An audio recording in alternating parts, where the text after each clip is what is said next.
Hey guys, welcome to the show, and we're only on YouTube today because Facebook is so fucked up. Because Facebook sucks. So we're just gonna go with YouTube. I'm just tired of jacking with. I'm gonna tell Tony, and Tony's not here, so it's like It's all fucking Tony's fault. we could blame it on him, but you know he really worked hard to get this set up. But Facebook is like, look, man, don't make no fucking excuses. oh, I know, but he really worked hard this morning trying to put this together. I just can't. I just have a hard time blaming him when he Tony, can't it's be your here. fault. You should've Not been only here. to defend himself, but he's not here to participate in the glory of the. None of your little chiming in. Oh man, guys, we are on the air and live at AJ's Bar, located at 651 South Main Street in historic. You hear those horses? Coming.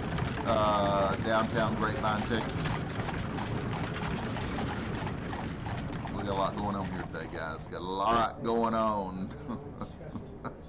Hey, you guys, I see that you brought some friends with you today. That's awesome. We appreciate you sharing the show because we love big parties. We are so glad you're here and you brought others to participate. Hey, my featured guest today is Tommy James, guys. You guys, all you old folks know Tommy. Tommy James, man. He and the Shondells are an American pop rock, psychedelic rock band formed in Niles, Michigan in 1964. They had two #1 singles in the U.S., Hanky Panky in 1966 and Crimson and Clover in February of 1969. What a great year. And also charted 12 other top 40 hits, charted 12 guys, other top 40 hits, including 5 in the Hot 100's top 10. I Think We're Alone Now, Mirage, Moni Moni, Sweet Cherry Wine, and Crystal Blue Persuasion. Can't get much cooler than that, can you? Tommy James' autobiography, Me, the Mob, and the Music, is a rare music biography that's truly a stellar read. You don't even have to be a fan to enjoy this book. It's available wherever books are sold, and it's worth every penny. I promise you, I read it. And here he is now. Hey everybody, this is Tommy James from Tommy James and the Shondells, and you are watching Barside Jive. And we're back. Thanks, Tommy. Appreciate that, man. This is about the time of the show when I turn to AJ and I say, hey, AJ, what are we drinking? Today we're drinking You do that so professional. Today we're drinking. a little Deep Ellum's Now I messed you all up. Now, Nito Bandito.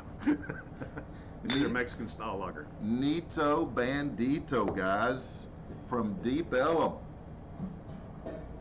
Man, it is a tasty beer. That is. Drink it up. Dude, this is still our birthday month, isn't it? Absolutely. We got to do shots today because it is our birthday. I mean, this is probably it is the last show of our birthday month. We have to wait a whole nother freaking year. Well, the first is Saturday, so technically we got the weekend. Right, but I mean, as far as the show, Yeah. we don't have another Monday in April. Well, that's not our fault. No, but we should do a shot to celebrate our birthday since it's our birthday month.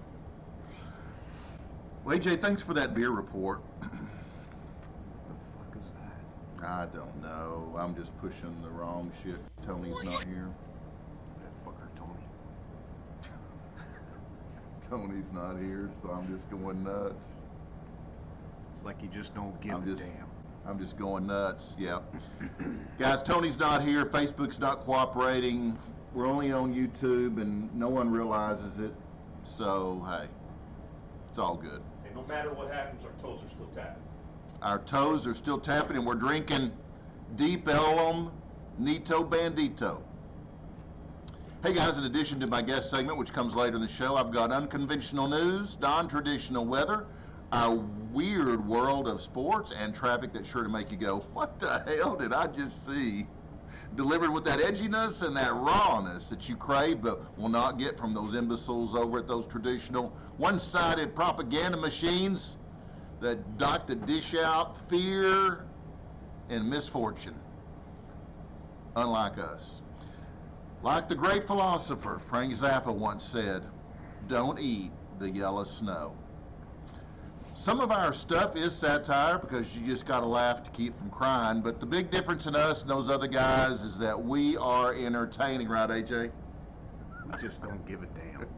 We make fun of everybody when the opportunity exists, and there's lots of opportunity these days, kiddies, so hang on, cause I saw this on Instagram. Yeah. Yeah.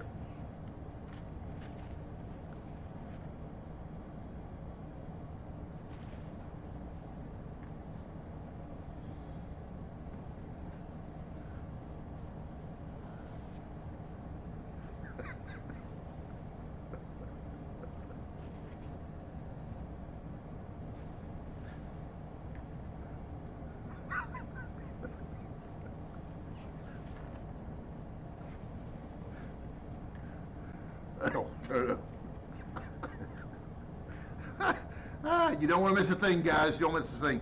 Saw that on Instagram, so we thought we'd try it. It's pretty cool, right? And Big fun. oh yeah, absolutely, big fun. And be sure to stick around to the very end of the show because we always stick something special at the butt end of the show.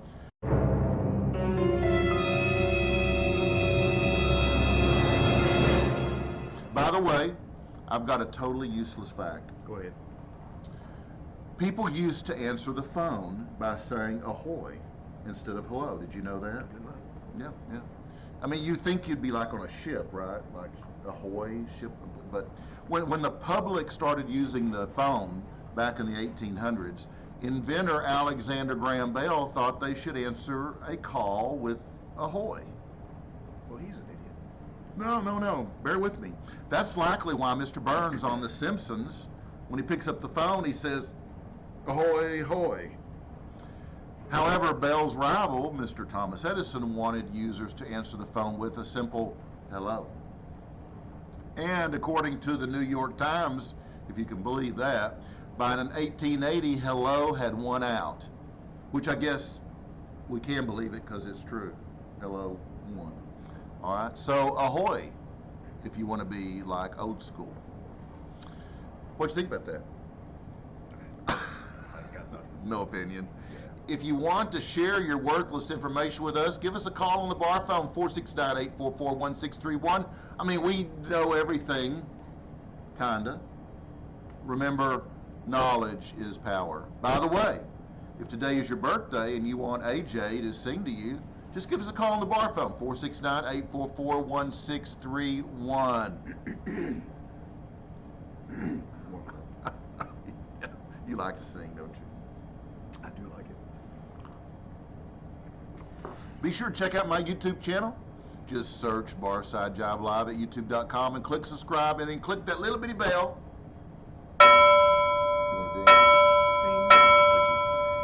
To receive notifications when I post premium content, which is free to all of you because you guys are premium people. And now an important PSA from our friends over at the Atlanta Genital Institute. Man, where's Tony when you need him? Damn, Tony.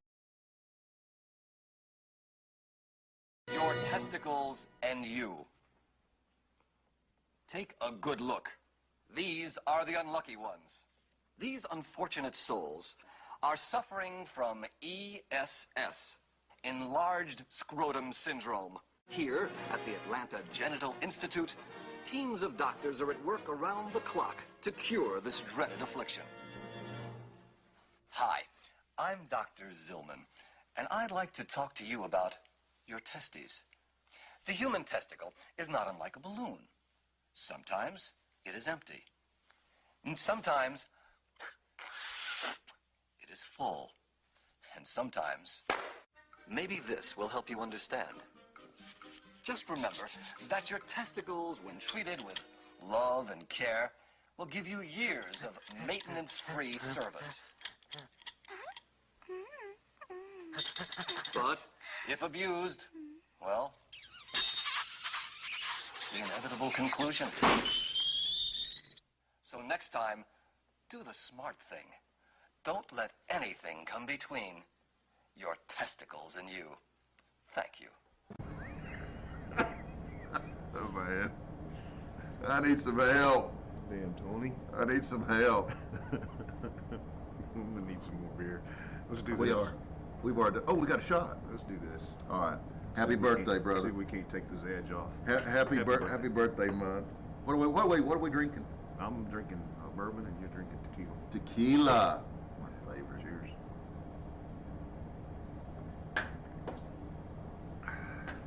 Oh, that's yummy. Oh. Nothing like tequila. Mmm. It's a bourbon. Mmm. What kind of bourbon was it? It was Basil Hayden. That PSA always makes me want to cough. I don't know why. Speaking of testicles, I'll always respect, seriously, I'll always respect those who donate their testicles. I mean, it really does take balls. Okay, so hold the applause, because it's time once again for that segment with all those big ass raving reviews, our breaking news.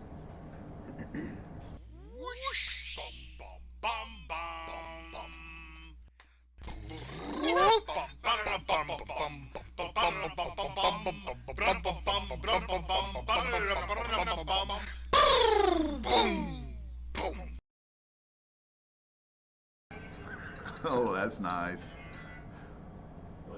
That's professional. When your wife calls in the middle of your show. Our top news story straight in from the Barside Jive news desk. NBC News edits footage of Michael Myers to make it look like he's just handing flowers to the townspeople. New York, New York. NBC News has been caught editing footage of notorious murderer Michael Myers to take out his bloody knife and make him appear much less threatening. The news station appears to have edited the knife out of all footage of Myers stalking and killing the townspeople and made it look like he's just handing them flowers. Now, the footage makes it seem like Myers just walks up to people who are way overreacting and clumsily tries to hand them flowers, but instead just keeps bashing the flowers against their chests as they misunderstand his heartwarming gesture. NBC News defended the editing decision, saying they just wanted to frame things fairly and equitably, and to call Mr. Myers a psychotic mass murderer from the depths of hell would be racist and discriminatory. Would it? Also in the news, Oh, yeah. Caribbean Sea is where we're going next. In an effort to gain 2 more senators, some in Congress are calling for statehood to be granted to Little St. James in the Caribbean, also known as Epstein's Island. The good people of Epstein's Island have been denied representation in Congress for far too long, said Nancy Pelosi to the press. The island has been a second home to influential members of Congress, I might add for both parties, for decades. It is a place in keeping with the finest traditions of Washington politicians, and it's high time they got 2 senators to send to Congress. Obviously, both parties have been involved in that little escapade because neither one of them are talking about it. Those familiar with the island say it's a lovely 72-acre piece of land with a sprawling resort built on it. It is also a home to dozens of working-class servants and massage therapists. Epstein didn't kill himself. Some of these residents are people of color. So if you disagree with Epstein Island statehood, you're a racist, said Pelosi. Epstein didn't kill himself. Detractors argue that the island is a wretched hive of scum and villainy inhabited by corrupt sex predator politicians and lobbyists. I think most of them qualify Epstein for didn't kill that. himself. Some congressmen have suggested granting statehood to D.C. instead, although that is constitutionally prohibited. Epstein didn't kill himself. But when has that stopped them? And, guys, 7 non-lethal alternatives for police to use instead of guns. Actually, we whittled it down to 5, I think. Police shootings are a major problem in this country. We know this because everyone says so. Especially LeBron. Why can't police just stop using their guns? Well, we'll tell you why. because they haven't heard about these other options. That's why. Here we go. If you're a cop, here are some non-lethal techniques you need to start using immediately. First, try Three Stooges finger jab. Boop. Mo famously used this ancient technique of submission to non-lethally neutralize Larry.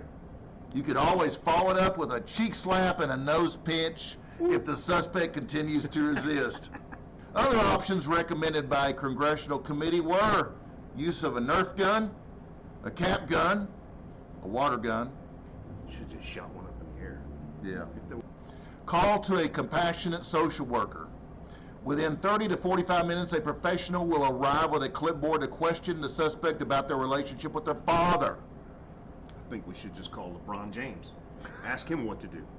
Hey, LeBron, I'm out here with a guy that's fixing to stab a guy. What do you do? What do you mean you want to know what color they are? What you do is like one of those. What does that matter? You need a see and say, and he can give different answers, and you just see and you pull the string. And okay, LeBron, they're both black. What should I do? Let the guy get stabbed. Don't shoot the other guy? So it's okay for a black guy to kill a black guy, but a white cop can't kill a black guy to save another black guy?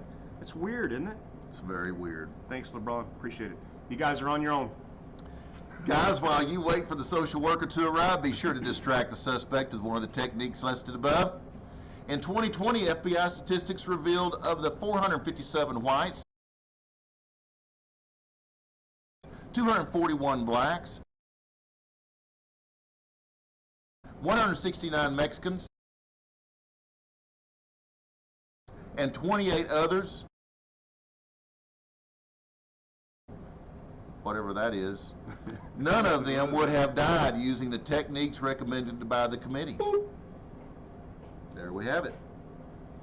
Our trending news items segment is brought to you by our friends over at Body Action Products, and here's AJ with a word from Body Action Anal Bleach Gel. Go. Body Action Anal Bleach Gel is a super concentrated, intimate area skin lightening gel. It is formulated to help improve the appearance of uneven skin tone and diminish discolored areas of the skin. It's ideal for anal, vaginal, penis, scrotum, nipples, dark underarms, and all other intimate areas of what other fucking intimate areas are there? For that asshole in your life that just needs to lighten up. I think AJ did an AJ. That was, dude. That was freaking. I'm serious. Dude, that was freaking amazing. That was so fucking professional. Well, I was totally impressed. Sometimes I can do that. I was totally impressed. Today was one of those days. I was totally Yesterday, impressed. not so much. A lot of bourbon. A lot of bourbon. Trending nationally, QAnon claims Trump's move to unseat Biden could be any day now. It could happen. Riots are what happen when you don't spank your children. Chicago police now required to ask permission of suspects before an arrest may be made. And trending locally, Miami man hospitalized after mistaking 2 pounds of laundry detergent as cocaine at a local laundromat. Well, guys, there you have it. I think it's time for some rock and roll. Oh, wait a minute.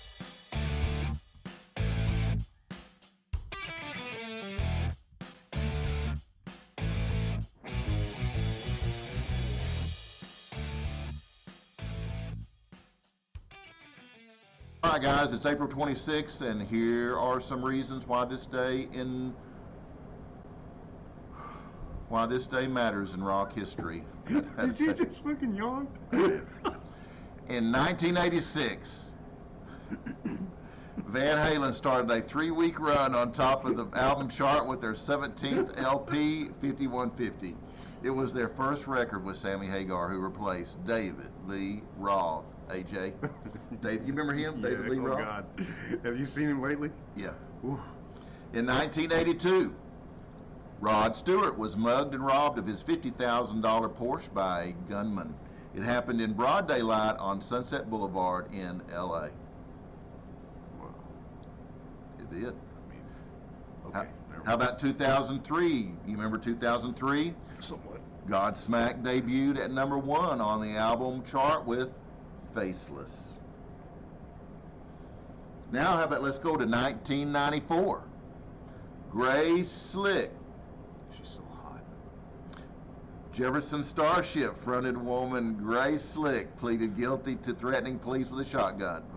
In her defense, Slick said she was suffering stress after her house had burned down the previous fall. Tell me more. And there she is with a Los Angeles police uniform shirt on. Explain that. Ooh-wee. We got the rock news right here on Barside Jive. And in 1995... My daughter was born. Oh. Which one? Courtney Love reportedly turned down a $1 million offer from Playboy to pose nude for the magazine. Was she not hurting or what? I guess not. Whew. And that's what happened today in rock history, which means it's time for it's time for COVID update, guys. It's important. Get a serious face. Now, a special message on the COVID vaccine from the U.S. Food and Drug Administration. Study finds anyone still wearing a mask at this point may just be super ugly. The study looked at thousands of Americans who are still wearing masks and thousands who have long since thrown away their masks. The findings were conclusive. The vast majority of people who still chose to wear a mask everywhere they go were much uglier than those who are currently blessed by letting everyone see their beautiful faces. Look, the vaccine is out there. Numbers are way down. Your risk of dying is very, very low. If you're still wearing a mask at this point, let's be honest, you probably don't have a very pretty face, said Dr. Vance Ryder, a very handsome doctor not wearing a mask. You might have what we call a face for radio in the business, if you know what I'm saying, and yes, we do know what you're saying. Like it's... I don't. You know what he's saying? No. Okay. I'm beautiful. I look good on radio or live. Yeah. Well, that's... Live. Okay. Like, let's just be honest here. We're not going to judge you. I am. If you want to keep wearing the mask because you have a sad, no good loser face, fine. No one's going to stop you. Just don't keep pushing for mask mandates for those of us that have incredibly good looking faces.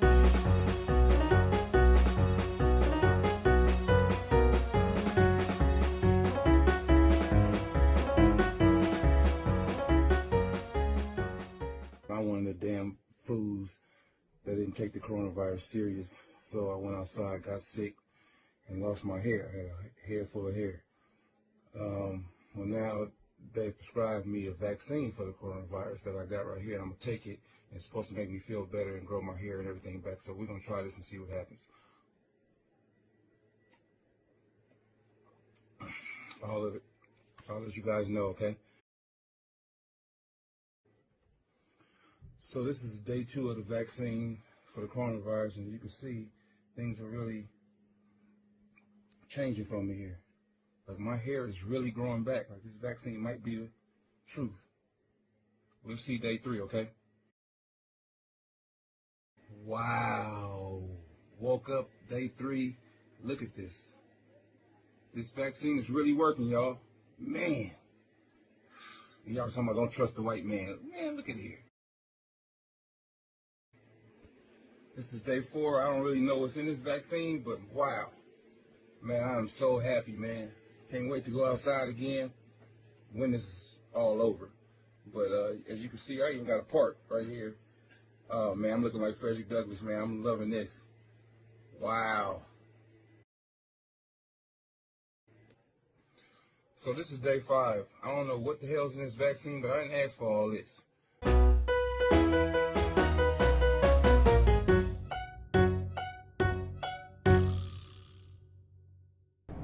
Whoa, buddy. Oh man. He growing some hair. Yeah, it's long. Yeah. So I gotta tell you. So the mask thing, man. I'm not a fan of the mask thing. I don't like the mask me at all. either.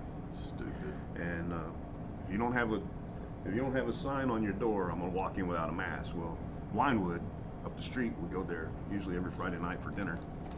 They don't have a sign. So me and Megan were getting ready to walk in, and Megan puts a mask on. I said, man, take the mask off. She goes, I don't mind wearing it. I said, take the mask off or I'm not paying for you. You're not going to buy her dinner if she's got a mask on.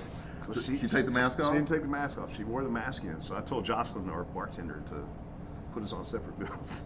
Oh shit, man. I did. I just didn't want her to wear a mask. Oh shit. So what happened? Well, they brought separate bills and it didn't go good from there. What kind of look did you get? I bet she had like evil eyes. Yeah. No, but you did pay for both. No. No, you made her pay. Oh shit, AJ, seriously? Man, if you don't listen to me, I'm not entertaining people in masks. Oh man. Hey, so can't believe you did that. Let's do okay. a little COVID check here. Okay. So first you got smells like bourbon. Smells like tequila. Yeah, that's a good one. Mm. Yeah, that's bourbon. Tastes like tequila. Yeah, that's bourbon. Yeah, absolutely. Cheers.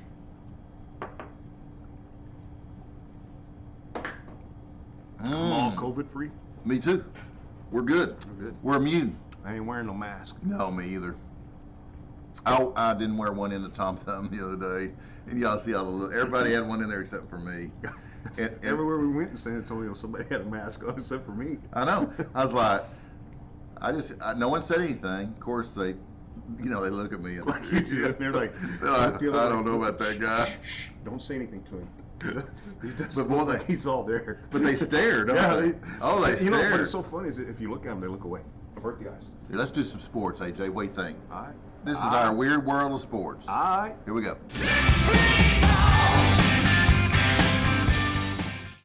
First, our national anthem, because it's freaking important. Because it represents the tradition, history, and beliefs of our nation and its people, and helps evoke feelings of patriotism among Americans and reminds us all of our nation's glory, beauty, and rich heritage.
All right, let's play ball. So, okay. I don't know, did you hear about this or see it? I heard that the NFL is looking to ban all military and police honor guards. I don't know if it's true or not. I haven't heard a follow-up. Have you heard anything? No. Man, I'm gonna tell you what. Goodell? Yeah, if they didn't figure it out last year, they're gonna damn sure they figure are it out gonna. this year. You know, so many people have already turned off professional sports. I didn't watch any professional I haven't sports either. last year. I haven't either. And I tried this year. I was gonna do Major League Baseball, and then they moved the All-Star game. Oh, from a Colorado. predominantly black community, right. African American community, to a predominantly white. Yeah, they say it's that all, has the same laws. They say it's all about race. It's hypocritical. It's nothing about race. Colorado and Georgia basically have mimicked each other in the law. Yeah. But Georgia, they're the racist, but not right. a predominantly white because community. They don't want you to have to show an ID to vote. But you know, that's the dumbest damn thing I've ever heard of in my life. I know. Because there ain't one. You can't get food stamps without an ID. You can't get anything. You can't get without on an airplane without an ID. You can't walk into some buildings without an ID. You can't come in here and get a beer without an ID. No. So, what's the big deal? Nobody has Unless you ever want to explained cheat. to me. Unless you want to cheat. Nobody has ever explained to me why requiring identification is racist. I don't get it. I don't understand it. Somebody please tell me. You show an ID to go into a bank. You show an ID to buy a weapon. You show an ID to order a beer. You show an ID to get on an airplane. You show an ID to get, on a train. Right. Anywhere. Anywhere. Name one thing you can do without an ID. Dude, it's just stupid. We know the reason. Oh, by the way, we have a special report coming courtside from the Los Angeles Laker, LeBron James, on race baiting. Here we I got go. a message for you, LeBron, right here. Here we go. Oh, here we go. Push that button. Bam! Nice. Oh, I'd love to see that again. I'm gonna say show that again. Show it again.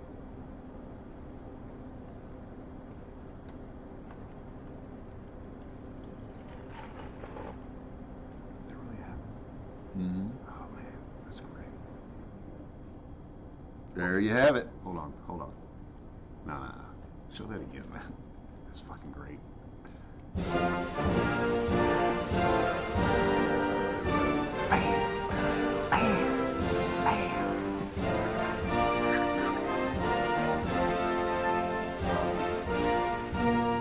And just when you thought you'd seen everything, so much for race baiting. And now a word from our friends over at Fog Hat Sellers.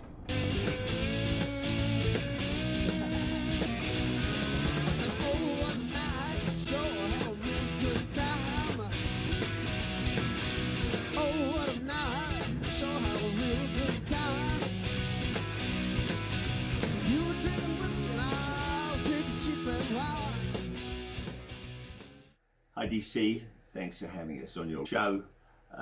And for you folks, I'm Roger Earl of the band Foghat, and these are our wines. Foghat Cellars. This is a Chardonnay from Monterey County, absolutely delicious, 2014. We have 2013 Pinot Noir from Monterey County. It's absolutely fabulous, a wonderful drinking wine. If you like Pinots, you'll love it. This is a Cabernet Sauvignon from Paso Robles. All our wines come from Central Coast of California. Steve Rasmussen is our winemaker, though in fact myself and Linda actually get involved in the making of some of our wines. Drink, enjoy, go to foghatcellars.com to find out how to get them. Thanks, bye.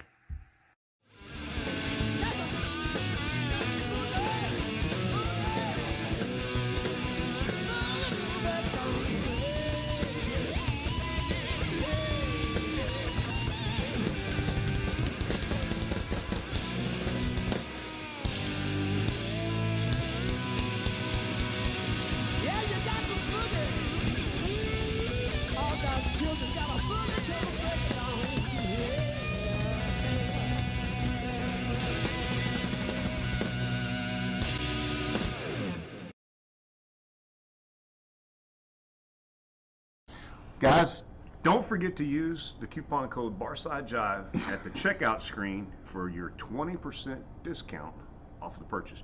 You can even get a bottle autographed by the drummer, Roger Earl, the only remaining member of the classic lineup, Foghat. do we still have a bottle? Fuck, I don't know. Is that it? I think that was the last one, because I sucked down the cabs that they sent right away. They were really good. Yeah, The cabs were it's great. good wine. It's good wine. You guys go to foghatcellars.com, order a bottle of Roger and Linda Earl's Foghat wine, and you won't be disappointed. If you are, let us know. We drank the Pinot Noir, which was phenomenal. Oh yeah. Oh, it was so good. But the cab Last week that they sent, they didn't last. They were gone. Went quick. Rather quick. Yeah. Yeah. Well, AJ, it's time for that weather. All right.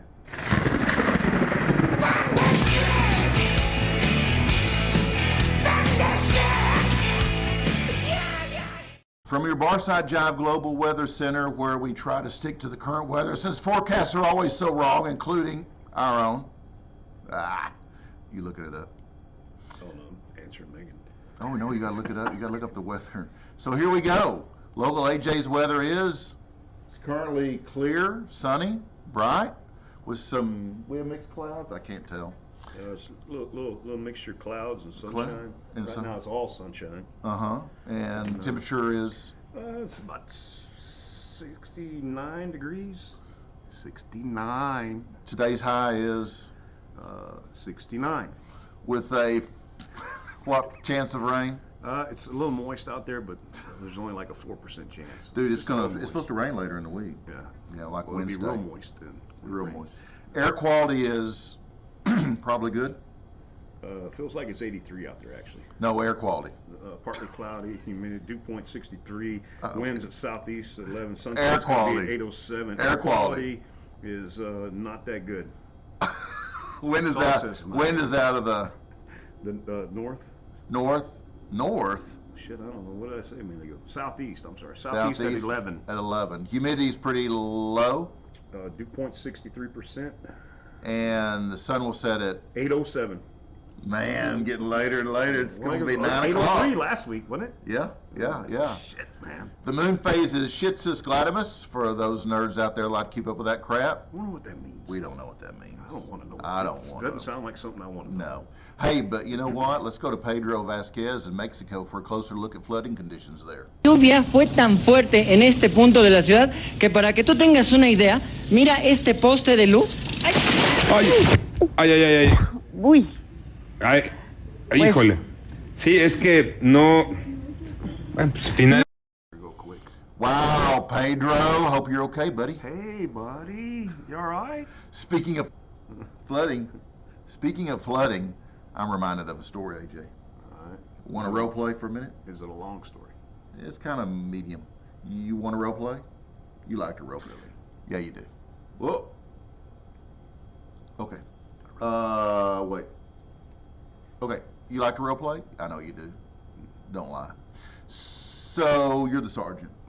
I'm the husband. Oh, I can do that. Ready? So the husband goes into the police station to report his wife missing. She gone. My wife is missing. She went to rescue people from the flood yesterday and has not come home. What's her height? Gee, I'm not sure, like probably a little over 5 foot tall.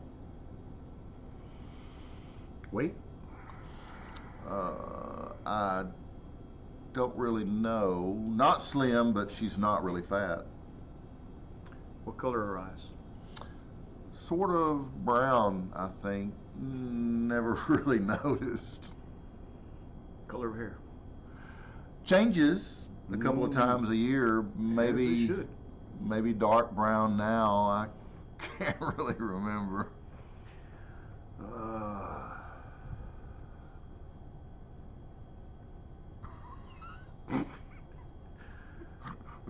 What was she wearing? She was wearing, let's see, I could have done this without. could have been pants or maybe a skirt Maybe culottes. or maybe shorts. Yeah. I don't know, man. I don't know. So what kind of car did she go in? My Jeep. Okay. What kind of Jeep was it? Well, it was a 2010 Rubicon with Spring-Tex supercharger with intercooler, Diablo Sport T 1000, Trinity programmer, Terraflex Falcon 3.3 shocks, 1350 RE real drive shafts, method 105 bead locks, Toyo 37-inch by 13.5-inch tires, custom Olympic off-road front bumper, Olympic off-road smuggler rear bumper with tire carrier, Bartac seat covers, Delta quad bar, headlamps, a Tantrum LED off-road rock lights. Don't worry, buddy. We'll find your Jeep. Good. And that's your global weather from your Barside Jive meteorologist. Kinda. Here at Barside Jive. Our weather was brought to you by our friends over at... I'm Helen Mirren, a notoriously frank and uncensored British lady. The collective, we are dumbfounded that people still drive drunk. So I'll sum it up like this. If you drive drunk, you, simply put, are a bird brain, a blockhead, a clot, a cretin, a dimwit, a dolt, doofus, dork, half-wit moron, nincompoop, nitwit, noodle, ratbag, schmuck, Hey guys, we're back. Great commercial by Helen, but Wiper. Bud. Yeah. Wise. Oh! Traffic.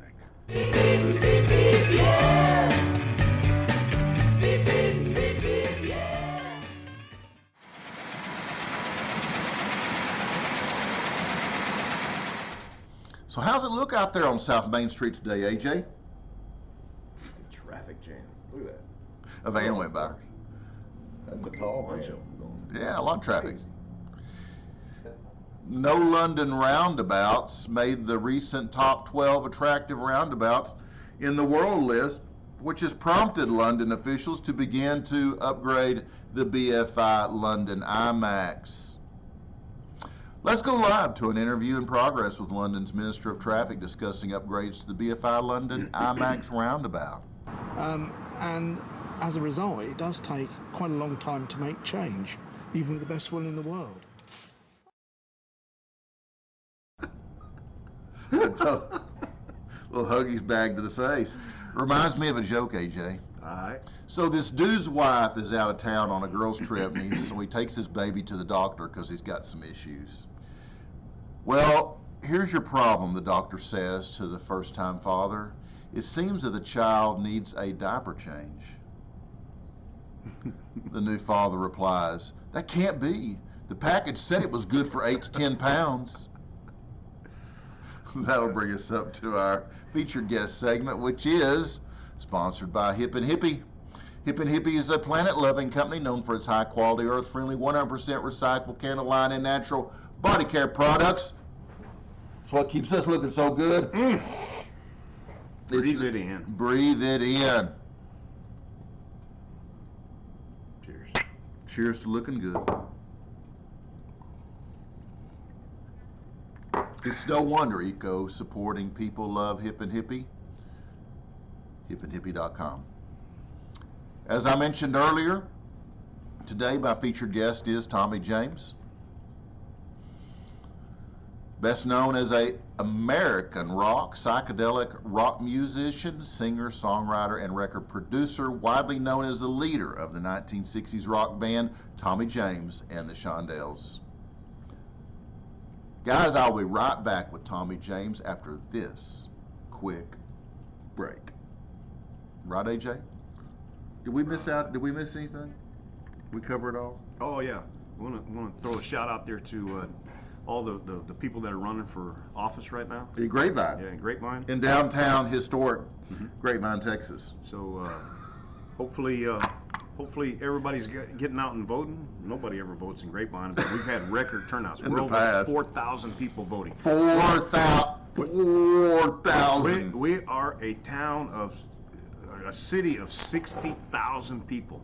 We're a growing metropolis. And usually about 2,000 people decide who's going to be in office. Only 2,000. Only 2,000. We're up to 4,000. We've doubled it.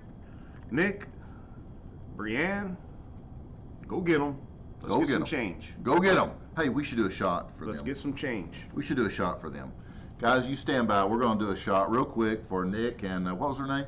Brianne Burke. Brianne Burke. She's running for place. She plays 2. Place 2 if you're in Grapevine, and Nick's running for mayor. We're going to do a shot for you guys, and may this pull you across the line. If you think about it. If you think about it. We're at a historic level right now. Historic level. We've had more people vote in this local election. More people vote in this local election than normally turn out for the national. Than normally turn out for the national. Hey, you know what else? We got a Main Street Fest coming up. Main Street Fest is coming up in 2 weeks? 3 weeks? 3 weeks.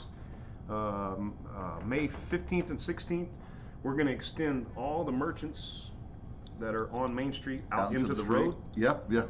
And we'll have Rotary and Ambucks and Elks the different ones that are in town that raise money for good events. Yeah. And here at my place, we're going to be doing a cornhole tournament. I am the great cornholio. Cornhole. I am the great cornholio. So if you're into cornhole, I am the great cornholio. Cornhole. I am the great cornholio. You're a champion. Come out and win it. Beavis and Butthead love cornhole. I am the great cornholio. Got some good stuff. So cheers. Hey, go get them, Nick and Breon. I'm gonna hang out here during that. Yeah. Okay, here we go. What are we drinking? Bourbon and tequila.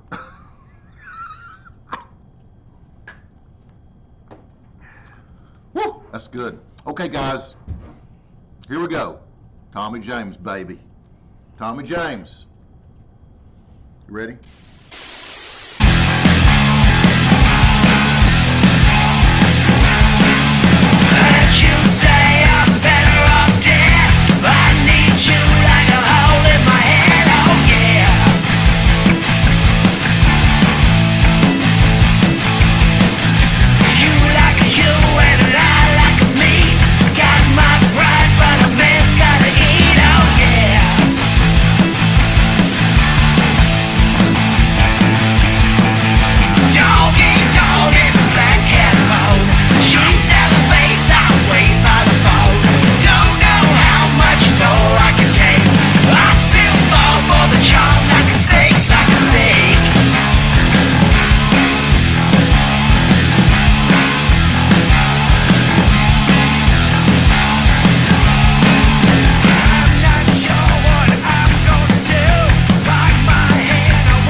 Tommy James. God, I thought this day would never come. Yeah, me too. No, I'm serious. How you doing?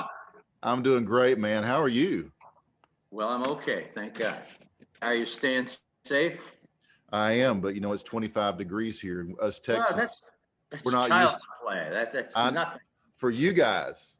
For us, it's a big deal. Oh yeah, I know. Now we have to drag our coats out. You got flip flops on? and camo shorts. Yeah. Well, listen, that's about as gorgeous as I'm going to get. So, oh, dude. Hey, let me tell you, I need to really thank you and Carol and Ira for making this happen. First of all, sure. I appreciate you guys very much. And I want to let you know that I used to do these in the studio, but I'm getting too old and I have to have a beer, so I have to do it at a bar. Yeah. So I'm like, I like that. I like your style, man. I'm like, you know, screw the studio. Yeah, the audio's great and the video's great and all that, but a bar is, you know, most of this all started at a bar. Well, you know, it's a place where people have fun and socialize, and so it seems very natural to do an interview from a bar. Whose bar is it? It's AJ's bar. Oh. Yeah, my buddy AJ. Okay. Yeah. If you ever get to Dallas. Yeah, I haven't been to Dallas in a while, honestly.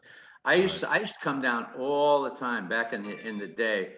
There was a big distributor down there. It's big state distributor, big indie distributor. Right. And I used to come down all the time, and I miss it.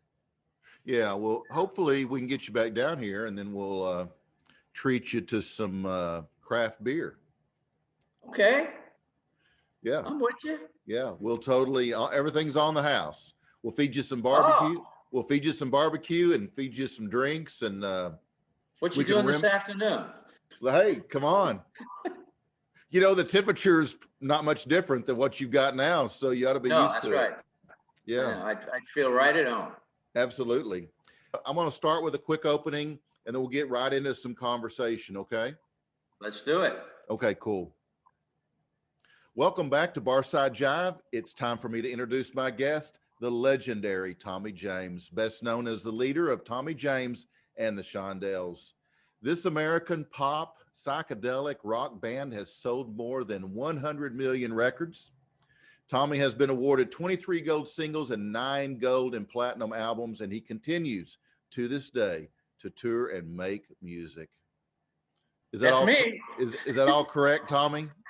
So far, I love it. Okay, good. We're doing good. So it's a real pleasure having you here today, Tommy. Thank you so much. It's great talking with you. It really is. Yeah. Well, we've been looking forward to doing this, and I'm glad the day finally arrived. Me too. Has it been one hell of a ride? Wow.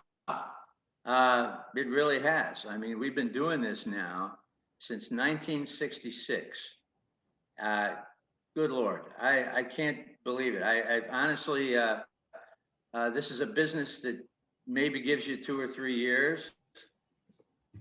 And we've been doing it for 55, and it's blowing my mind. I never thought I'd be singing Hanky Panky at 73, I'll be honest with you. I made the record when I've had one job my whole life. You know, that's like being a 73-year-old paper boy. You know what I'm saying? Yeah. What an analogy. Yeah. I got to tell you, Tommy, you know, there's moments in your life that you never forget. For me, and probably for you, Beatles on Ed Sullivan Show, that was huge. The Kennedy assassination, John Lennon's assassination, the Challenger disaster. Yeah. But let me tell you another one for me personally. And it was the first time I saw you. It was about 1972 because I think I was 13 years old. Oh, boy. And you walked out of stage left on the Dick Clark show. And this dude walks out in this like red outfit, carrying a guitar. Yeah. He looks like, you know, he's 7 foot tall. and he's got these cool high-heeled shoes on and all this hair. And I was like, I want to be that guy. I mean, it was like, you were like larger than life. And here, you know, I remember that day. I remember that show. Do you? I remember it. We did Dragging the Line. Yes, you did. And then you talked to Dick Clark, and then you sang Dragging the Line, and I was like, oh my God, he's the coolest guy ever. And well, let me tell you what I didn't get. I didn't get the hair because Mom and Dad wouldn't let me do that. I didn't get the bell bottoms. Yeah. Because they said, no, you weren't going to wear those. But I did get the shoes finally. Did you really? I got some patent leather, some high-heeled shoes, and I didn't really get the bell bottoms, but I got what they called the flare. Boy, yeah. The flare, you know, the bell bottom was Yeah, here and the flare was like that. I know. So I got the flare, but I tell you what a moment, and I still remember it to this day, Tommy. I think I smoked those pants. Did you? I think we smoked them backstage. I'm not sure. Dude, you looked awesome. And I still remember, man, that was, wow. That was your first time on Dick Clark, wasn't it? No, actually, the first time I was on Dick Clark was all the way back in '66. Oh, wow. We did, in fact, his show was the first network show I did. It was Where the Action Is. You remember that? Well, you may be too young to remember it, actually. Barely. Yeah. Well, because I was out at Malibu Beach, and my current manager, I'm not kidding you, Carol Ross, was one of the dancers on the show. No way. Action dancers. They were professional dancers on the show, and she was one of them. Wow. Isn't that wild? That is. I had no idea. I did Clark a lot of times. He was such a nice guy and a legend at the same time, and such a pro. Yeah. And, he wrote a nice thing for my book. You know, the notes on the book, and I love the guy. You know, I've read your book, Me, the Mob, and the Music, and I've got my copy right here. Yes. And it's an awesome book, great read. What a story. And I love it's true. And it's true. Yeah. Yeah. Because Tommy James is right here to tell us it's true. Well, I love what Dick Clark said about your book. And I'm going to quote it because it's sums it all up. From his early days with the Shondells through his career as a solo artist, Tommy James has made wonderful hits. His music has become a part of the soundtrack of our lives. Nice thing for him to say, yeah. No truer statement's been said, yeah. That's spot on.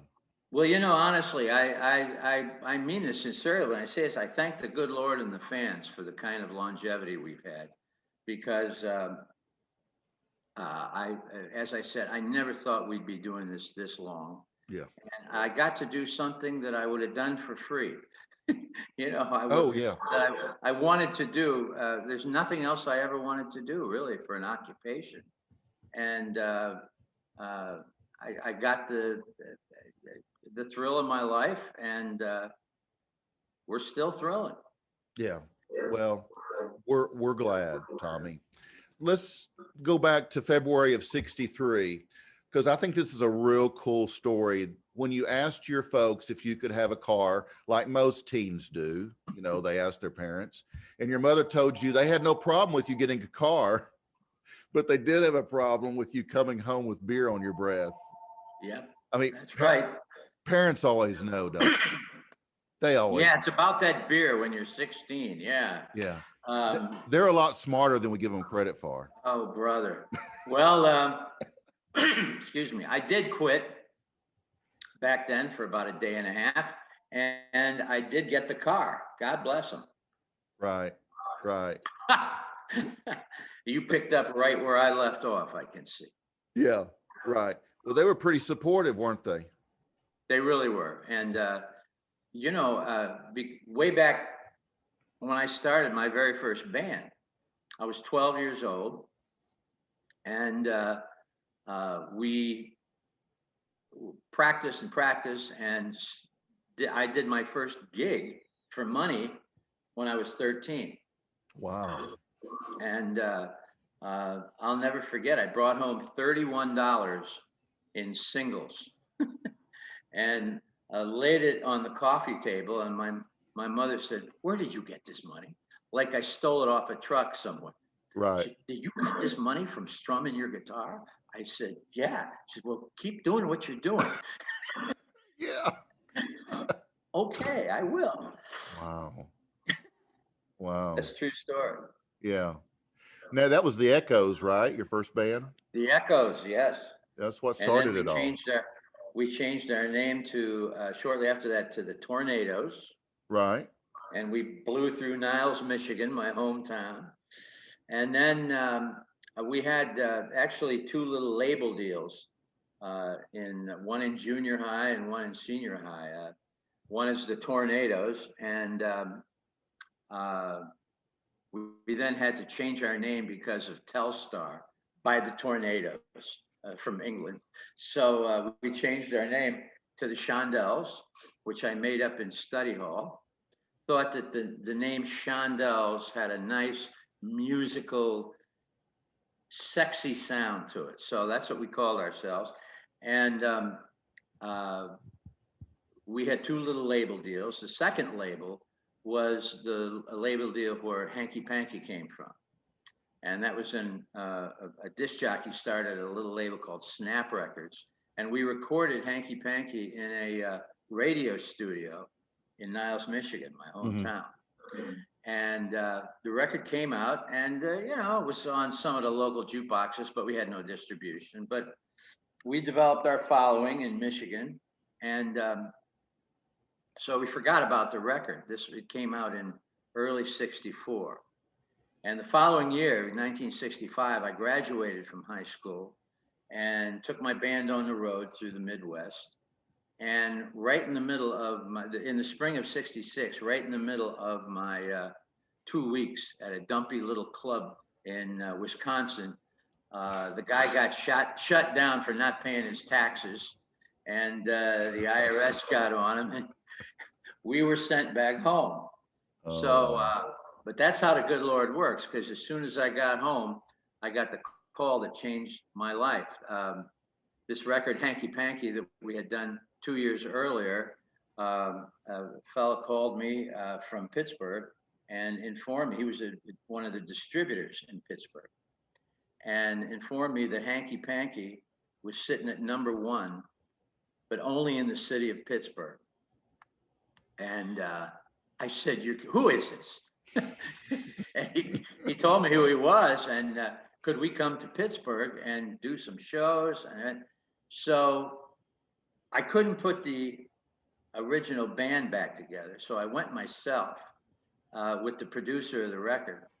And sure enough, got to Pittsburgh. Outside the city limits, I'm nobody. As soon as we crossed the river into the city, I'm a rock star, So yeah.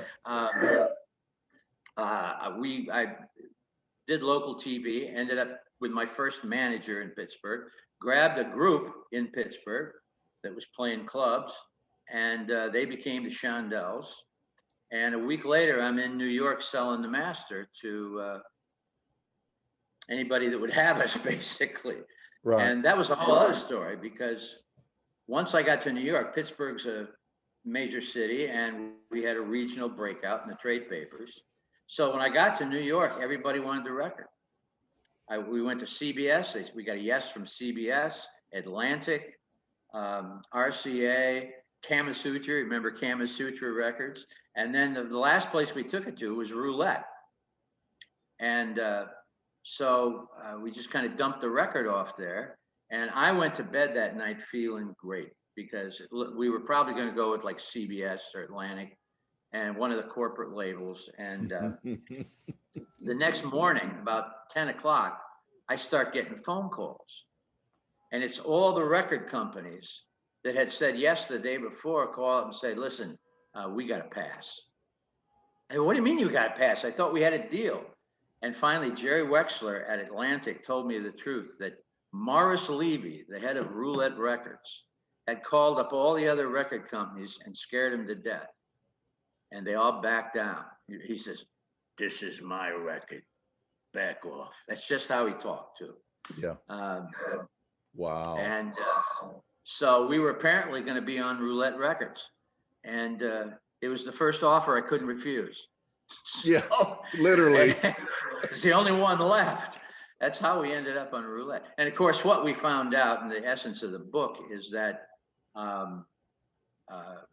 we didn't know it at the time, but I learned incrementally that Roulette Records, in addition to being a functioning indie label, was also a front for the Genovese crime family in New York.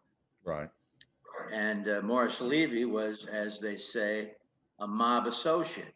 Mm-hmm. He was Jewish, so he wasn't a made man, but he was every bit a thug with all the rest of them. And these guys used to hang out up at Roulette. These mob guys that we would see on TV and recognize them would be hanging out at Roulette like it was a social club in Morris's office. So anyway, that's I'm out of breath now, so I got to stop. But that's how I got into the business. A question you never really asked me, too. No, that's good. That's good. I told you I wanted a conversation. I didn't want just a Q&A. So, okay. Well, I'm out of breath now. Oh, okay. So I'll give you something that you can give me some short answers. Growing up, did you have siblings? No, I was an only child. Only child. Only child. And okay. So I got all the attention. Yeah. And yeah, you did. I was glad of that because I'm amazed my folks let me do this when I was in school. Yeah. Were they pretty conservative, Tommy? Yes, and also very skeptical of what I was doing. I mean, they were very supportive, but they all knew what a 1,000,000 to 1 shot this was. Did they raise you in church? Were they a religious family? Pretty much so. Yeah. I was brought up Catholic, and I was introduced to the good Lord that way. But I would have to say my mom was a lot more spiritual minded than my dad in that sense, but they were awfully good to me and gave me everything I could have ever asked for. Well, now you formed your first band, The Echoes, at 12, but you obviously had a musical interest before that. And I'm curious, where'd you get that from? Well, as long as I can remember, I've had my ear in a radio speaker or some kind of speaker, a record player or something, right from the beginning. And my grandfather, when I was 4 years old, bought me a ukulele. I already had a record collection by that time.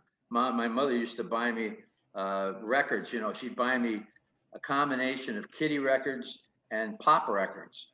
And so, my record collection was like Perry Como and the Three Billy Goats Gruff, you know what I mean? So when I was 4 years old, my grandfather bought me a ukulele, one of those old Arthur Godfrey ukuleles, and I learned how to play and sing. And I sang from stuff on the radio, stuff from my record player, and I would, take my ukulele to school. And I remember in 4th grade, they let me play and sing on Friday afternoons. My teacher, I would take requests and play and sing. I'm not kidding. And but as soon as I saw Elvis on the Ed Sullivan Show, the ukulele went out the window. You know what I mean? And I begged for a guitar when I was 9 years old, and my mom got it for me. And it was, I think, $17 or something like that. And I taught myself how to play. She tried to give me lessons, have me take lessons, but that, I couldn't do that. I just learned how to play by ear. And the next year, when I was 10, I got my first electric guitar. That was an acoustic. I got my electric guitar when I was 10. I learned how to play, and as I said, when I was 12, we started our first band. So things went fast. Yeah. You're on TV, Ira. Speaking of your family, I just want to ask, how is Linda? Well, Linda's doing well. Linda has MS, as you know, and right. It's progressive, and but she's doing well. She's kind of leveled it off, and I'll tell her you asked. Thank you very much. Well, I hated to hear that. So I wanted to ask. See, I Well, had not thank you. heard. It's good of you. Thanks for your concern. Well, sure. I also heard that you started out as a child model at 4.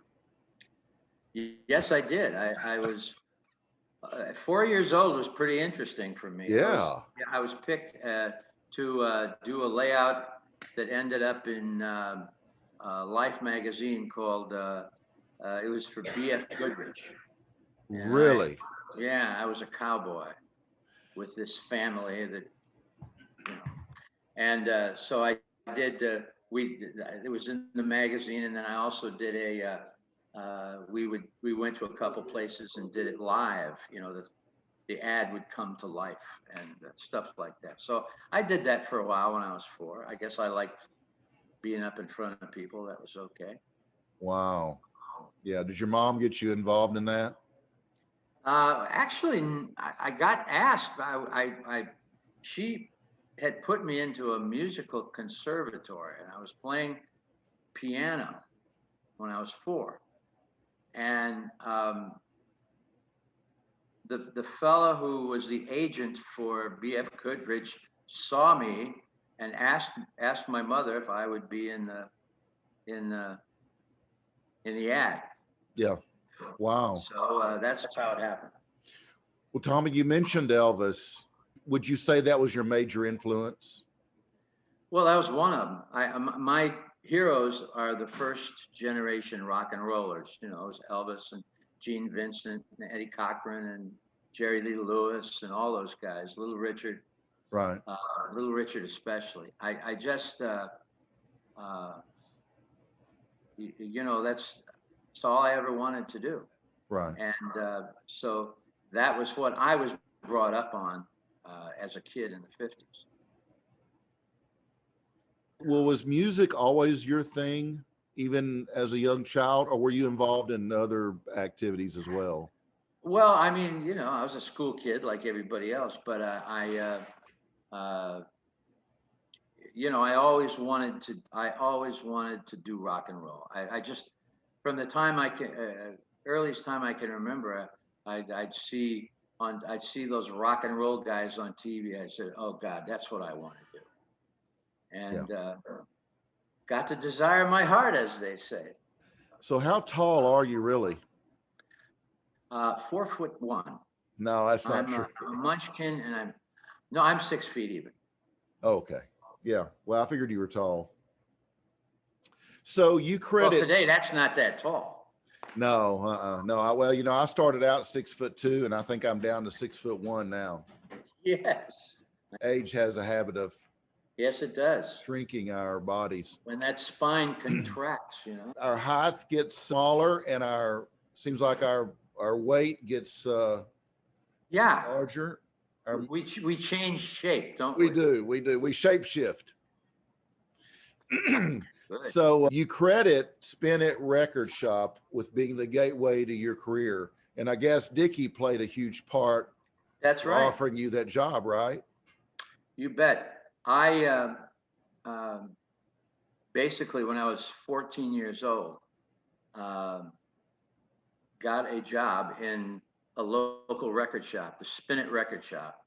And I was just at the right place at the right time. And the owner of the record shop was a great lady. Her name was Edith Frusci. And they called her Dickie. And she came over to me and asked me if I wanted a job. I was there when the old guy got fired. So she asked me if I would want a job. It's selling records, mopping the floor, doing the windows, helping decorate the place, and being a clerk, you know, all that stuff. Right. So I said, hell yes. And so I got also to promote my band out of the record shop, which was very cool. But as it turns out, I learned the trade papers. I learned retail. I learned who the distributors were, at least who our distributor was and how that functioned. I also learned the record companies, the songwriters, the publishing companies, everything I need to know. It was like going to college. Mm-hmm. And in addition to which, both of the label deals that I had, including the one where Hanky Panky came from, my first record, all came from the record shop. If I didn't have that job, we wouldn't be talking today. Right. And so I honestly, that was just an amazing, and I have always, it's one of the reasons I have always felt that, you know, my life has been guided, as everyone's is. Right. My life's no different than anyone else, but I mean, it's like a tapestry. It's like, you know, I have always felt that God was looking out for me, and He was. This was one of the. Just my life has been sort of a series of little miracles. That was one of them. Yeah. Do you credit the Spinners version of Hanky Panky saving you from the manager position at John's bargain store? Yes. Boy, you read the book, didn't you? You really went deep. Yeah, I was. The way I found Hanky Panky was I used to sneak into this club. I was way underage, and I used to sneak into this club. They thought I was 21 or whatever it had to be, and I just sort of hid my face, and I'd go in, and I saw this group called the Spinners, not the R&B Spinners, not the famous Spinners. Right. Play this song, Hanky Panky, and I saw what it did to the crowd. And they'd play it a half a dozen times, and they'd keep getting requests to do it. And I said, wow, we got to do that. I don't know what that is, but we got to do it. So we looked it up, and it turns out to be the flip side of a record by the Raindrops called That Boy John. The Raindrops were Jeff Barry and Alec Greenwich, who wrote the song. And That Boy John was about John Kennedy. And when he was killed, they took the record off the market. It started to hit right at that moment. And Hanky Panky was on the other side, so that went too. So it was really obscure. And when all I could remember was My Baby Does the Hanky Panky, and I couldn't remember any of the rest of the words. So when we went in the studio to do this, I just made up, you know, I saw her walking down the line or whatever it was, and we just sort of made stuff up as we went along. And that's, you know, not only was it a garage band, but it was a garage band that was making stuff up. So what you heard was what you got. That's the true story. Wow. So your relationship with famous music industry executive Morris Levy, his controversial associates from the New York mob and Roulette Records, it's a huge part of your book. So what was it really like to be associated with Morris? Well, you know, the strange part in all this is that Morris Levy was truly every bit a thug. There's no doubt about it. He was about 6'4". Shaking his hand was like grabbing a catcher's mitt. You know, it was huge. And he was a big, tough guy. And he talked like this. But he was smart as a whip. And he could be very charming. He could be very generous. But he was right out of the movies. No doubt about it. So when we signed, and it was fascinating watching him. I was like watching a great actor. You know, I'd watch him work in the office and stuff. It was really fascinating. But the truth is that if we had gone to one of the corporate labels, you know, Atlantic or CBS or RCA, we would have never gotten the attention that we got at Roulette. There would have been a lot of competitions. We would have been probably turned over to an in-house A&R guy. And that's the last time anybody probably would have heard of us. You know, we would have been lucky to have been a one-hit wonder. Right. At Roulette, they actually needed us. And they hadn't had a hit in 3 years. I think the Essex were the last big act in the top 5, top 10 that they had. Mm-hmm. And so they really rolled out the red carpet for us. And they left me alone and allowed me to put a cool little production team together. I had to learn my craft I knew it from the retail side, from the record store, but they left me alone and allowed me to book my own studio time, bring in the people I wanted to bring in, and they trusted me with a lot of all this, with the big budgets and everything. But getting paid was a whole other story. Crime doesn't pay. Right. So, but you didn't have the issues a lot of bands do with the label trying to control everything they do. Well, that's true. Yeah. That's very true. And I was had thankful for creative that. freedom. I learned, as I said, incrementally, who I was rubbing shoulders with, and what they did, and what was, because there were things that, I mean, you didn't want to raise too many problems. You didn't want to challenge them in court. You definitely didn't want to take it to court. Jimmy Rogers, who was a roulette artist in the 50s, found that out, and it was common knowledge what he had gone after him and after him and after him. Finally, a couple of mob guys dressed up as cops out in the West Coast beat him, they thought, to death, and left him for dead, and he survived, but just barely. He was never the same again. So everybody knew that story, and there was lots of stories like that. And this was, these were scary people. And there was things going on up there that we didn't want to talk about, we didn't want to know about, we pretended we didn't see. So it was a scary situation, and we made a decision, a conscious decision because we were having such success there. We were having one hit after another. It was really amazing. Right. And because we were having such success there, we decided to just leave it alone and stick it out wherever it went. It got scary towards the end of the relationship. I mean, I talk about it in the book, and things got very dramatic several times. I'm going to get this. Okay. That's the end of that. That's the end of that. It's probably just a telemarketer.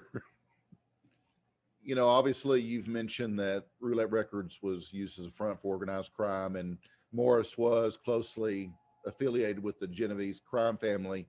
The Genovese crime family even at one time was in a bloody war with the Gambino family. So there was a lot of bad stuff going on. I know there were times that you had to be afraid for your life. Yes, there were a couple of times that things got really scary. One of them was when there was a mob war going on in 1971, and Morris was on the wrong side. And the Gambinos were taking over New York, and the Genovese family was the main issue. And so bottom line was that I and my lawyer thought it would be a good idea if I left town for a few weeks, because Morris took off with Nate McCalla, who was the head of Calla Records that was distributed by Roulette, but he was also Morris's bodyguard. And they took off. We understood that it was for Spain, but that left the record company. I was at the record company, and my lawyer thought that it would be a good idea if I left town for a few weeks till this thing blows over. And so I did, and I ended up going to Nashville, got together with Pete Drake and Elvis's guys, DJ Fontana and Scotty Moore, who was the engineer of a great studio down there. Scotty had a studio, and we went down and did an album. And seemed like a good thing to do, is to get out of town and do an album. So at least, so we did that, and came back several months later, and we thought things had blown over. Morris came back, but then Morris's partner whose name I said it in the book, so I'm saying it here. His name was Tommy Tadger, who was the head of the Genovese family at that moment. Was killed about 6 blocks from where I was playing. I was playing the Brooklyn Paramount Theater, where Morris, who used to manage Alan Freed, the great disc jockey, right? Where they used to have big rock and roll shows in the 50s, and I was playing this historical venue in Brooklyn Paramount Theater, and that night, '72, about 6 blocks from where I was playing, Tommy Tadger was killed, was murdered, and assassinated. Really, he was the head of the family, and of course that really shook things up at Roulette, because he was Morris's business partner. Right. And so I went back there on Monday morning, and the place was just, I thought all this was over. I thought, after I had come back from Nashville, that all this was over. And it obviously wasn't. So I told Morris, I'm out of here. I can't deal with this anymore. I don't know what's going on. I just know that I gotta go. And he said, "You ain't going anywhere." And it got pretty scary. So for the next 2 years, I basically had to step on my own career. And that was the last album I did for Roulette. I did. They released a few singles out of the can they had, but that was the last album that I did. And then in '74, Morris finally let me go. I felt like Moses going to Pharaoh. Let my music go. Yeah. And so he finally did. And I ended up going to Berkeley and signed with Fantasy Records. I got as far away from New York as I could. Oh, yeah. And went with Fantasy Records out in the Bay Area, out in San Francisco and Berkeley. Wow. And did a couple albums out there. And then I ended up coming back to New York, and we had 3 Times in Love and another, my first #1 AC record, adult contemporary, in 1980. And I had several more chart records. And we had a nice 15-year run between '66 and '81. And of course, later on, I started my own label. Did you know that I Think We're Alone Now was done by Green Day this last year. Had a top 10 record with it. Did you know that? I didn't know Tommy. That's how things have gone. I Think We're Alone Now by Green Day. I did not know Green Day had done that. Yeah, went top 10. They released it on Warner Brothers. Billy Joe Armstrong got bored being isolated in his house, and he did I Think We're Alone. Wow. So, and he did it right in his bedroom, and they put it out on Warner Brothers and went top 10. So how funny. How funny. You are watching Barside Jive with my guest, the legendary Tommy James of the pop psychedelic rock band Tommy James and the Shondells. Wow, I know so many people have covered your material, Tommy. So many. You just got great songs. Well, we've been very lucky. I'm very flattered when I hear an artist do our stuff, because it's always fascinating to see how another artist from another genre, like Dolly Parton did Crimson and Clover, Prince did Crimson and Clover. It was 2 totally different versions. It's always interesting to see how another artist will interpret your music. We've had over 300 major covers of our stuff, and from REM to the Boston Pops. I mean, just everything in between. It's really been amazing.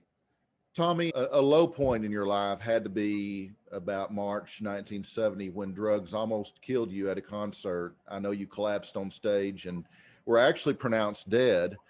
And I know that had a huge effect on you. I'm curious, did it initiate any change in your behavior? Not really, unfortunately. I mean, come on, I was a good pill popper. No, basically what that story of Tommy James being pronounced dead was made up. I had collapsed on stage and I had fainted. I had been up for 3 days taking amphetamines and I collapsed on stage, but then it got put in the paper that I had died, and I went back to roulette on Monday and they said, "What the hell happened to you?" And so thankfully I was still there. But yeah, I was, amphetamines really got to me in the late 60s. And I was popping them to stay up and write and to be in the studio and to perform and all the things that we did. But I took 6 months off after that. And the Shondells and I kind of parted company for 6 months. We never really did get back together as an act. I hired other musicians later on. But the original members and I never really got back together right then. I began producing people. I produced Alive and Kickin' with Tighter Tighter. I produced Patty Austin. I produced Exile. Remember the group Exile? Oh, yeah. And so I got into producing for about a year and a half. And then finally went back out on the road, sort of tiptoed back out on the road with one of the groups that I was producing called Neon for Paramount, and took them with me out on the road. And they were my backup band for about the first half of the 1970s.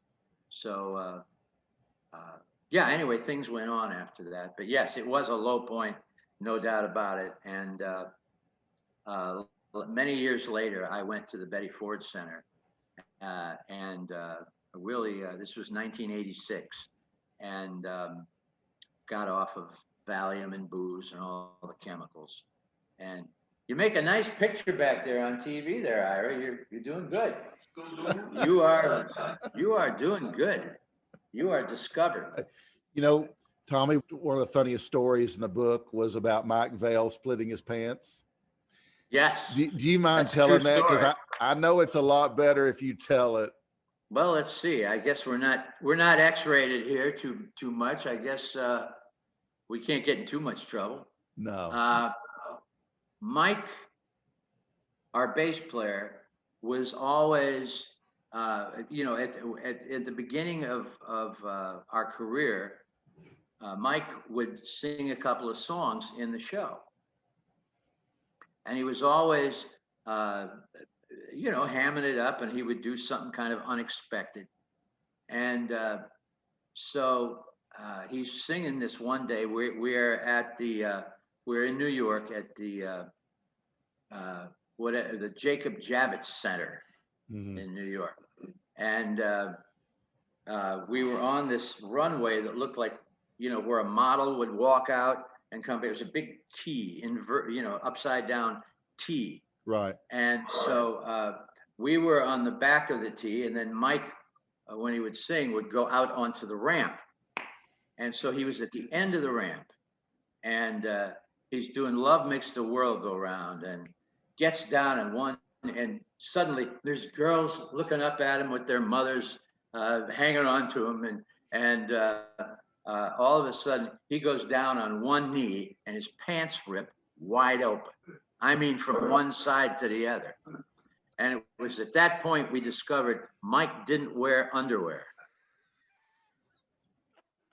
And all the mothers freaked out, and they're grabbing their daughter. Oh! And so that was the end of Mike's career, singing lead. Wow. That's the story. I put it in the book. Yeah, I know. I read it. It just cracked me up, man. That's hilarious. That's a true story. One thing that I don't understand about you that I need to ask is that how could you think that playing at a pig farm did not sound appealing? Well, I don't know. I'll tell you the truth. When that happened, I was in Hawaii. We were in Hawaii in the summer of '69. And we had been hired to do 2 gigs, one in Hilo and one in Honolulu. And they were 2 weeks apart. So for those 2 weeks, the promoter put us up at the foot of Diamond Head at this gorgeous Spanish 22-room mansion at the foot of Diamond Head. It was a villa. And right in the middle of that 2 weeks, I get a call from my secretary, Joanne. And she says, listen, Artie Kornfeld was up, and they'd really like you to come back and play this gig up at a pig farm in upstate New York. What? Did you say a pig farm? I said, well, they say it's going to be a big show, big gig. There's going to be a lot of people. And, it probably wouldn't be a bad idea. I said, wait a minute. You're asking me to leave paradise, fly 6,000 miles and play a freaking pig farm? Is that what you... I said, well, I'll tell you what. If I'm not there, start without me, okay? And I hang up the phone. It was Woodstock. And we knew by the end of the week we screwed up really bad. Yeah. We should have gone. But anyway, that was... my career is filled with stuff like that. Yeah. Well, you have both. We made the Atlanta Pop Festival. That was the next one. Right. But you had both, right, Tommy, like we all do. You had those that were missed opportunities that you went, gosh, but then you had some that just intersected perfectly and it just propelled you further, right? So. Well, that's true. You had both. There was a lot of drama in my career. But something, I wouldn't change a thing, I don't think. Yeah. I really believe that we ended up being able to tell the story. When I wrote this book, for example, right, Me, the Mob, and the Music, we started out back in 07, excuse me, it was before that. It was like 05. And Martin Fitzpatrick, my co-author, who's also, who just passed away, I miss him terribly, but he was a good guy. And I wrote this, and we were going to write a book called Crimson and Clover. And we were going to write about the hits. And it would have been a nice book. It would have been fun to read, but we realized about a third of the way in that if we don't tell the roulette story, which really is the story, that we were cheating ourselves and everybody else. But I was very nervous about naming names and saying things like this because a lot of these guys were still walking around back then. So we kind of put the book on a shelf for a little bit, several years, until the rest of the roulette regulars, as I call them, died. And so finally, the last one that I was concerned about died, who was Gigante, who was, do you remember, he used to walk around Greenwich Village in a bathrobe acting like he was crazy. I don't know if you remember. Anyway, so he passed away, and I felt we could finish the book, and we did. And as soon as we finished the book, we got a deal. We got a deal with Simon & Schuster, and we got calls for movie rights. And I really told the story as accurately as I could. And it's going to be a movie now. Right, that's what I understand. So Barbara DeFina is producing the film, who produced Goodfellas, Casino, The Color of Money, Hugo a few years ago with Martin Scorsese. Right. Just a string of great movies. Right. And I'm very proud that she's going to do this. And Kathleen Marshall is going to direct. And it's all females. Females producing and directing the movie. Right. And Matthew Stone did the screenplay, and it's beautifully done. And so, Hollywood is sort of at a standstill right now because of the virus. Right. So it's going to be, the money is all intact and everything, and it's going to be, we got to dig ourselves out of this virus hole that we're in. Right. And then things will continue. So we're probably looking at a couple of years before it would hit the streets. But anyway, I'm very, very anxious to get this done. And, oh yeah, I absolutely. think it's going to be Sunday. You know what I mean? So you still don't have a date? I don't have a release date. No, they still have to shoot the film. That's the shortest thing that happens, though.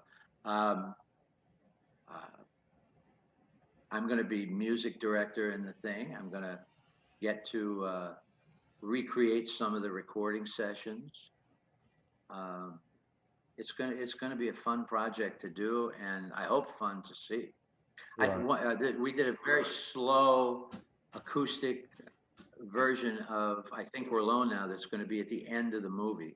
It's going to be the credits, the end credits to the movie, and it's going to be a lot of music. Is that the version that's on the live?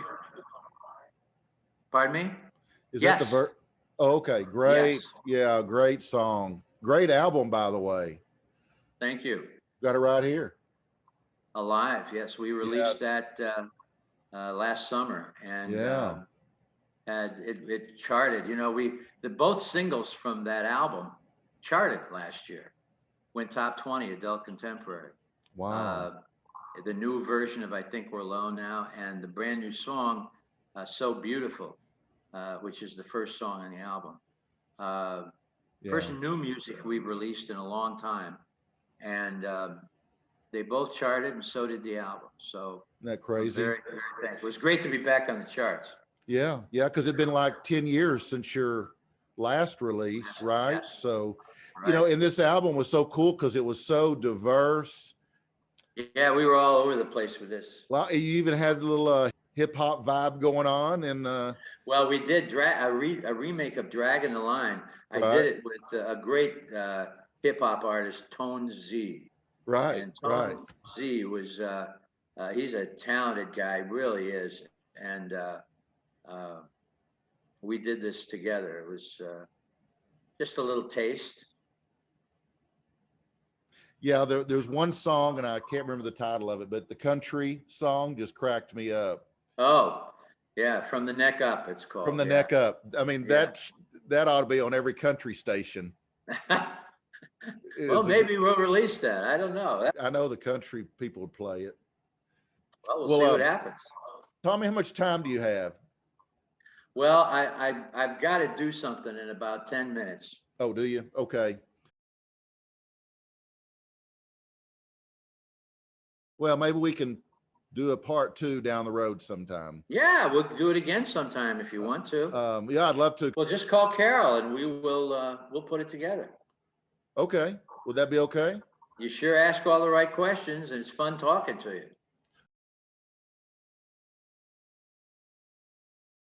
Ain't it beautiful?